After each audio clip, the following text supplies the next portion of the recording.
Monsieur Michel Simeon, vous êtes professeur d'histoire moderne.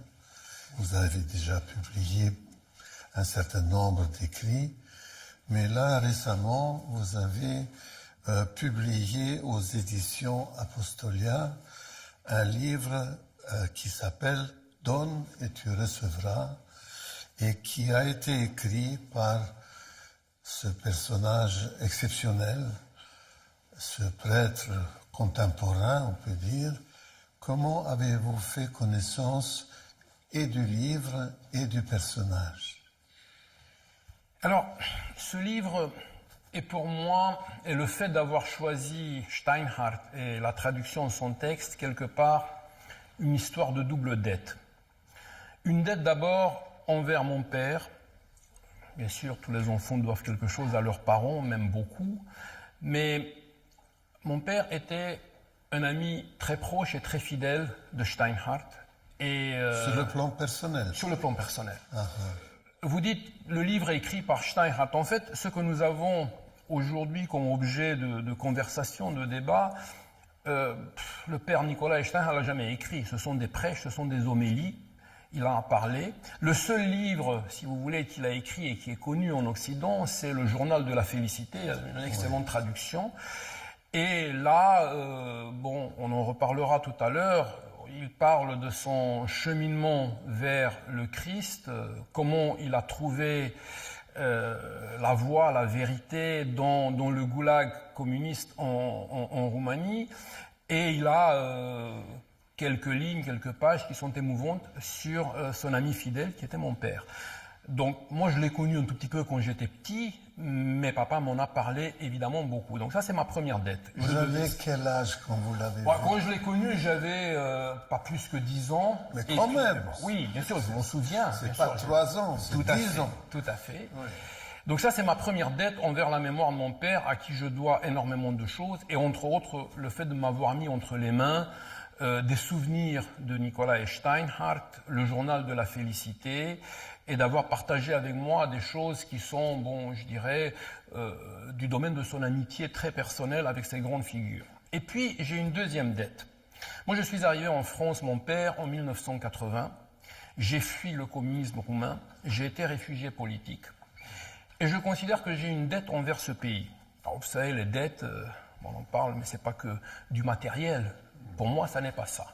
Ce pays qui m'a donné énormément de choses, il fallait bien que, vers la fin de ma vie, je lui rende un peu ce que je pouvais faire. Et ce que je pouvais faire, c'est traduire en français, une des pensées les plus lumineuses roumaines, et donc offrir au public français les paroles de foi, Donne et tu recevras, donc le livre de Steinhardt.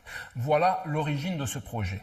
Après, c'est ma scolarité à l'Institut Saint-Serge de théologie orthodoxe, où je vous ai eu comme professeur, où j'ai eu des professeurs qui m'ont incité d'aller au-delà de quelques articles, de quelques propos, et d'achever ce projet. Voilà la genèse un peu de ce livre, mon père. Et quel langage, quel français, félicitations. Oh, c'est une grande, je dirais, aventure que de s'essayer à traduire Steinhardt, parce que Steinhardt, il mélange le langage du théologien et du père qui connaît très bien ses dogmes et sa littérature patristique avec un jargon roumain très populaire. Il s'adressait à un auditoire de bergers, au monastère, on en parlera tout à l'heure, et ça pratiquement dans la même phrase. Alors ça c'est impossible, ou presque impossible, pour une langue si, je dirais, rigide. Le français ne peut pas se permettre ce genre de facilité de langage. Ouais. Ça n'a pas été très facile, mais je me suis souvenu que Steinhardt lui-même avait fait des traductions, était traducteur, et je me suis dit que de là où il est, peut-être qu'il trouvera un peu d'indulgence pour le traducteur que j'ai essayé d'être. Dans la belle préface que vous avez écrite, vous dites que la vie du père a été vraiment exceptionnelle. Oui, c'est une vie exemplaire. Si vous permettez, je vais essayer de...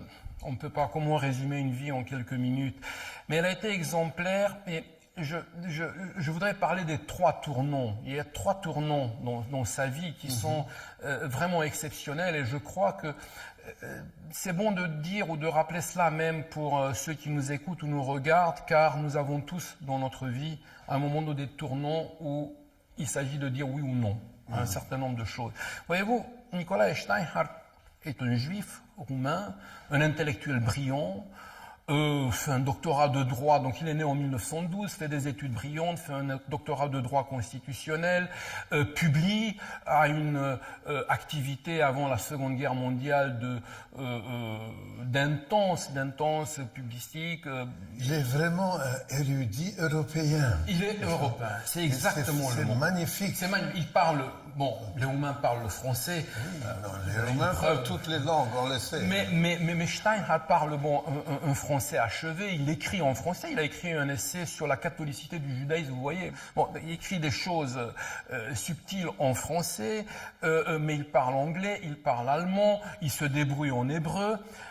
Bon, arrive la Seconde Guerre mondiale, arrive surtout l'armée rouge et l'instauration du communisme, et là, tout d'un coup, le cercle d'intellectuels qu'il fréquentait, ses amis personnels, commencent à être arrêtés un par un. Et pas grand-chose, discussion intellectuelle, pensée contre-révolutionnaire. Bon, en gros, ils avaient traduit des textes de Platon, ils avaient discuté de Hegel et ils se posaient des questions sur le destin historique de la Roumanie par rapport à d'autres nations. Vous voyez, on est loin tout de même des complots antigouvernementaux. Toujours est-il qu'en 1959, Steinhardt n'est pas arrêté, mais tous ses amis sont arrêtés. Et on lui propose à ce moment-là... Et pourquoi il n'est pas lui arrêté? Alors, il n'est pas arrêté parce qu'on considère qu'il ne peut pas, n'étant pas chrétien, et tous ses amis étant pour la plupart de fervents orthodoxes, de très proches de la littérature patristique, des gens proches de la théologie orthodoxe, on considère, bon, celui-là, il est peut-être plus fragile, la pensée unique qui croit que tout ce qui est chrétien, tout ce qui est orthodoxe est automatiquement de droite et donc tout ce qui ne l'est pas est plus censé d'être de notre côté et éventuellement de trahir. Donc on lui propose quelque chose qui n'est pas grand-chose en fait. On lui propose d'être le témoin de l'accusation dont le procès fait contre ses amis, c'est-à-dire non pas de les dénoncer, la police politique, la sécurité savait tout. Les noms, les dates de rendez-vous, de quoi ils parlaient, les livres qui circulaient parce qu'ils étaient interdits, le livre étant Platon, étant Saint-Basile le Grand, étant Saint-Jean Chrysostome. Ouais, c'est ce type de littérature-là. Hegel au maximum. Bon, professeur de loin de Mars, bon, on peut se poser des questions. Donc on demande à Steinhardt uniquement de confirmer cela. Et là, il dit non. Il dit je ne confirme rien du tout. Alors que c'était vrai, alors que c'était des choses... Comment ça vous... Il dit non, parce que vous savez, dans le...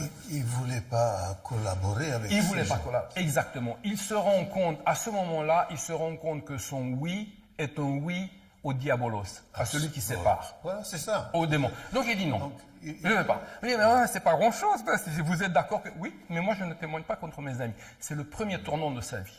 Oh ben ça lui coûte cher. Il dit, ça va, ça c'est 15 ans de travaux forcés. Ouais. Avec les autres.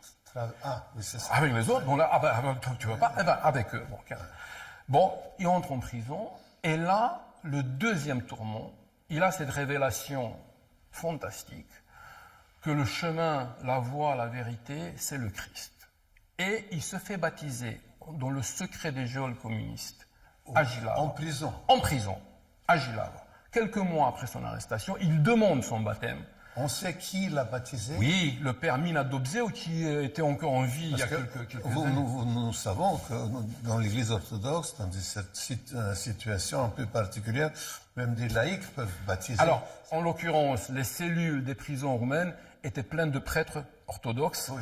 Et il y en a un, mais vous faites bien de me poser la question, mon père, car il a demandé à ce qui est comme témoin à son baptême, un prêtre catholique et un pasteur protestant. Il y en avait plein dans les cercles.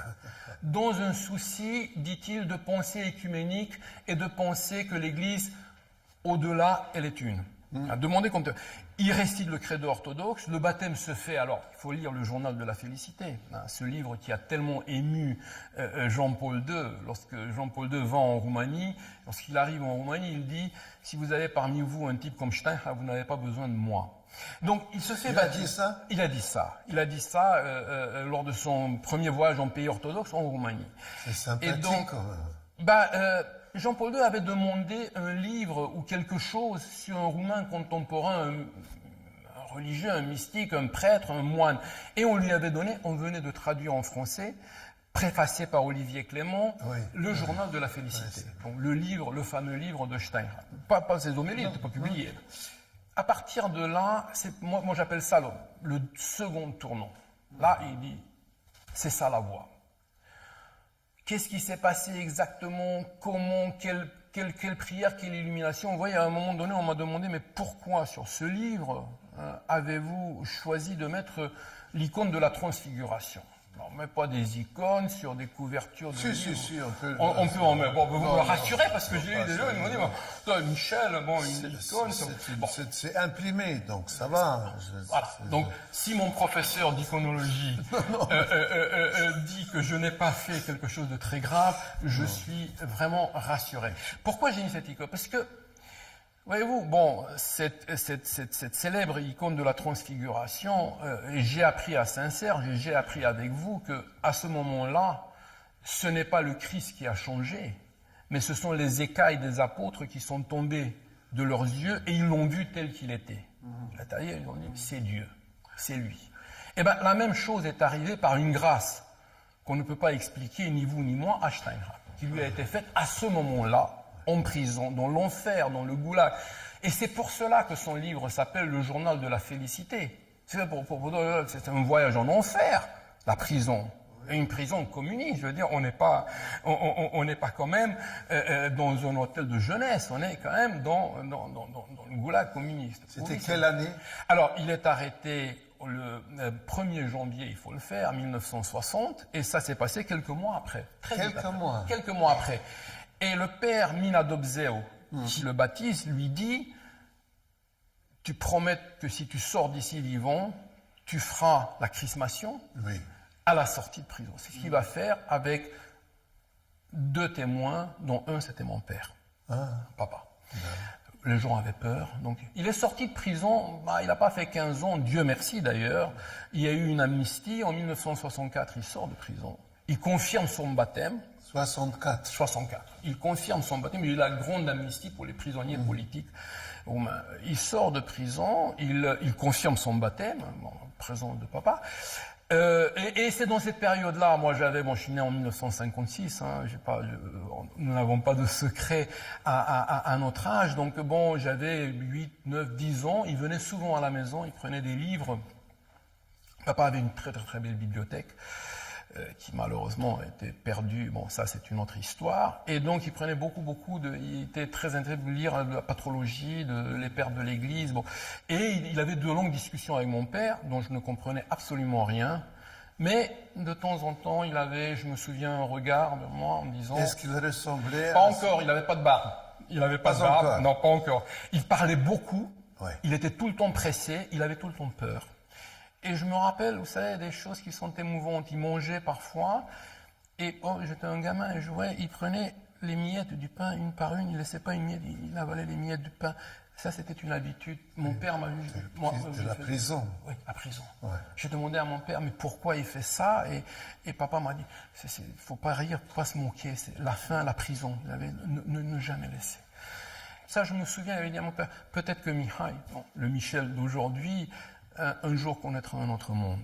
Il partait vite, il mangeait, il parlait avec papa, il partait avec des livres, il ramenait les livres, voilà, c'était l'époque que je l'avais connu. Et puis plus tard, en 1980, et c'est le 3e tournant de sa vie, une fois que son père était décédé, donc il avait un peu réglé ses problèmes, je dirais, ou ses dettes dans ce monde-ci, il dépose ses vœux, il choisit un monastère, et il devient moine dans le fin fond des Carpates roumaines, le nord de la Roumanie, frontière avec l'Ukraine.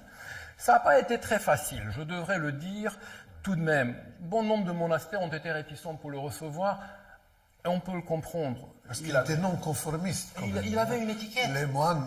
Mais oui, et puis il avait une étiquette, et il y avait tout le temps la police politique derrière En lui. plus. Et bon, ça aurait créé... Bon. Et puis, à Rochia, on le reçoit.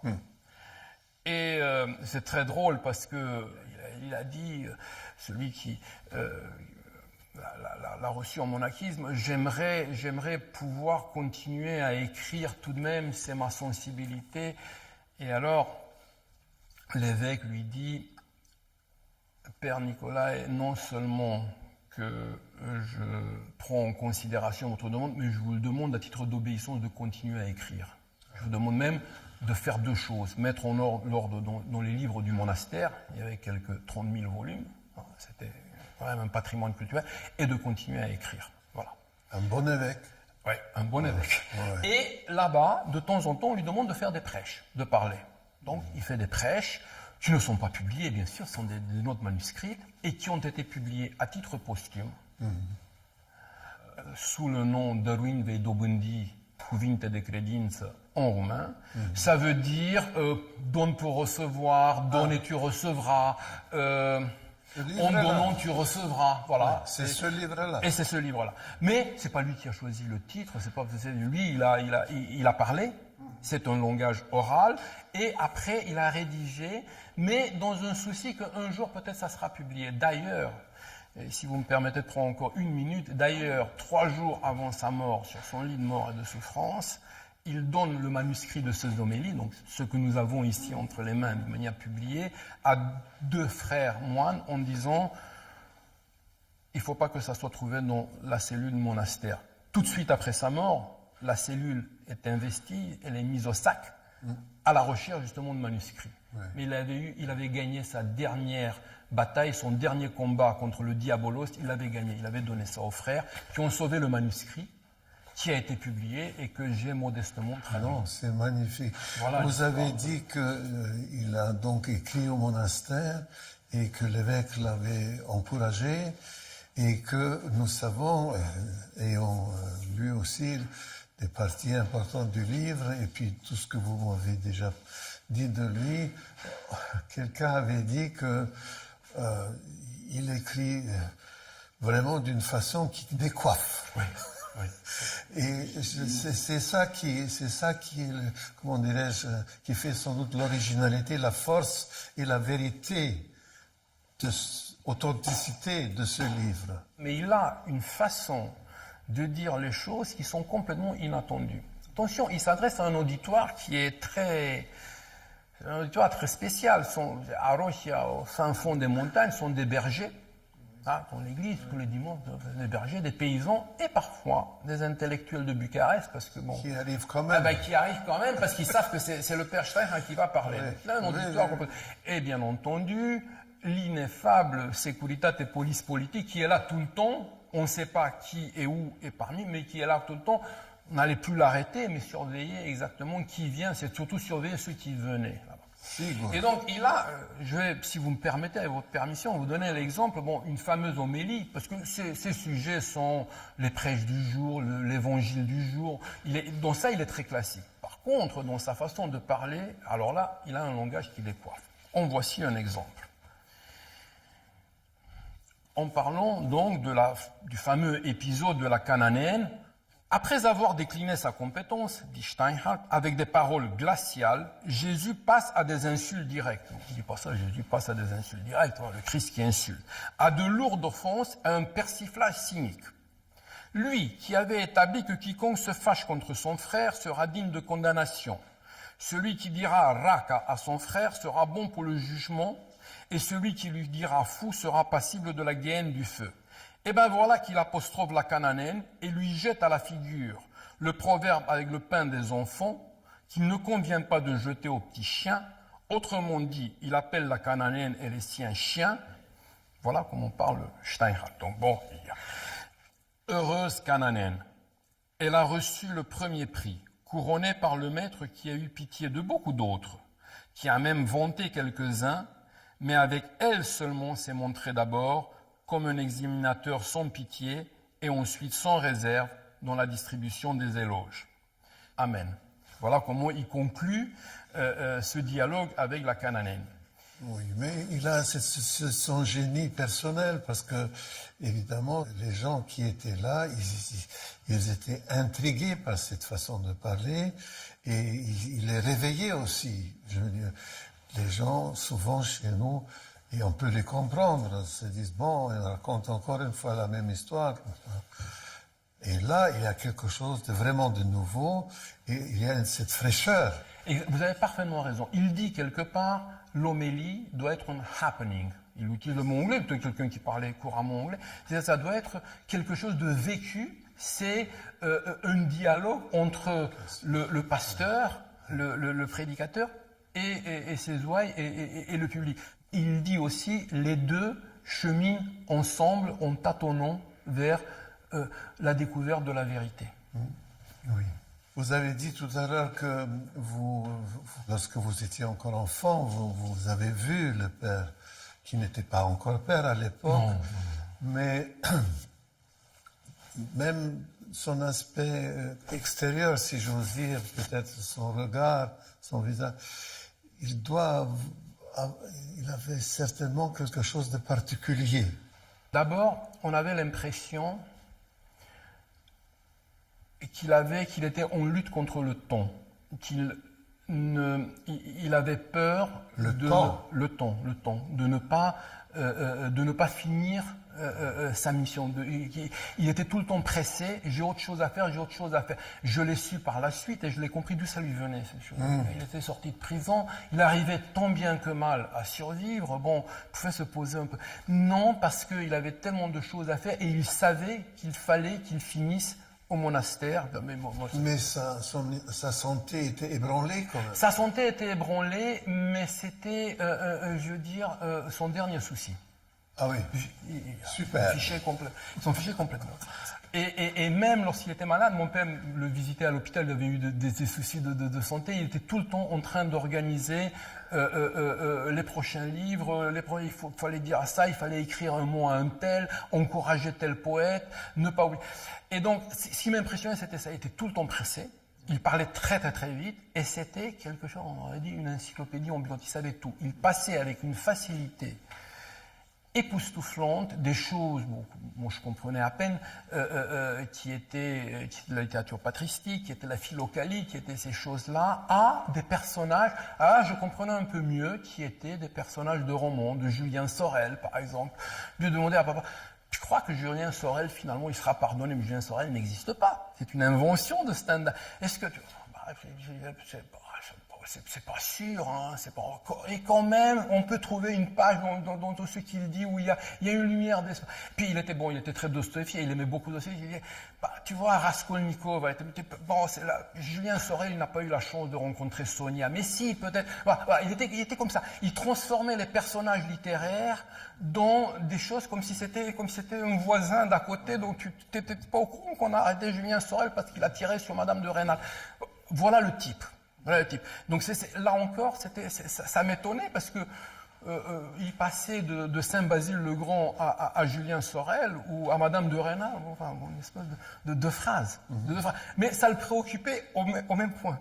Au même point. Vous voyez ce que je veux dire? C'était quelqu'un qui était... Et il avait tout le temps cette idée de « j'ai quand même fait beaucoup de mal ». Ça, je l'ai entendu dire. Il l'a dit à mon père. J'ai quand même fait beaucoup de mal dans la première, avant le baptême. Pourquoi si tard? Pourquoi j'ai pas su avant? Pourtant, j'avais eu des signes. Il considérait que toute sa première vie avant le baptême a été une vie dissolue. L'a pas été. On le sait. Mon Dieu. Mais il avait tout le temps. Et d'ailleurs, 2 jours avant sa mort, lorsqu'il a eu son attaque, il avait dit aux frères qui étaient autour de lui, vous voyez, j'ai peur parce que j'ai peur quand même du jugement. J'ai peur quand même du jugement. Et les frères qui lui ont répondu, mais ça c'est une pensée qui vient du malin. Ça c'est vous avez fait un cheminement qui est lumineux. Mais il avait tout le temps ça. Il était inquiet un peu. Oui, peut-être. Papa me disait, mais ça je lui laisse la responsabilité. cette permanente inquiétude et questionnement typiquement d'homme cultivé juif, hein, qui remet tout en question tout le temps, et qui a trouvé sa sérénité, sa tranquillité une fois qu'il était devenu moine. Mais moi, je ne l'ai plus vu. Il est devenu moine en 1980, et moi, fin 80, j'ai quitté la Roumanie, je me suis enfui. Donc là, je n'ai pas connu cette partie-là de sa vie. Mais toute cette quête, oui, je l'ai vue de temps en temps. Si on voulait résumer cette expérience, cette vie et cette richesse culturelle, religieuse, de toutes sortes, est-ce que ce n'est pas par cette expérience quand même très personnelle et très exceptionnelle vu les circonstances qu'il restera pour nous un signe, un exemple, parce que nous pouvons dire que peu de gens ayant vécu tout ce qu'il a vécu ont été capables de trouver la lumière comme lui, il a pu la trouver.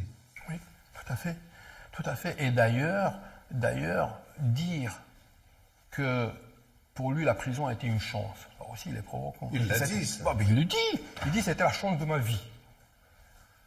Il appelle le journal, parce que ce livre est publié, le journal de la félicité. Il a écrit, était interdit à l'époque communiste, il a été passé à l'Ouest et lu à Radio Europe Libre au début, et puis publié après sa mort, après la chute du communisme. Vous voyez, même le fait de dire la prison, le goulag, l'enfer, c'est pas l'enfer. En fait, la souffrance a été la chance de ma vie, là où j'ai enduré les humiliations, les pires traitements. Et d'ailleurs, dans le journal de la félicité, il en parle avec le sourire. Des gens qui l'ont craché à la figure, qui l'ont torturé, qui l'ont battu, qui ont essayé de lui arracher des aveux. Il dit, ça a été la chance de ma vie, parce que j'ai trouvé dans ça le Christ. Il dit à un moment donné quelque chose, quand même, exceptionnel.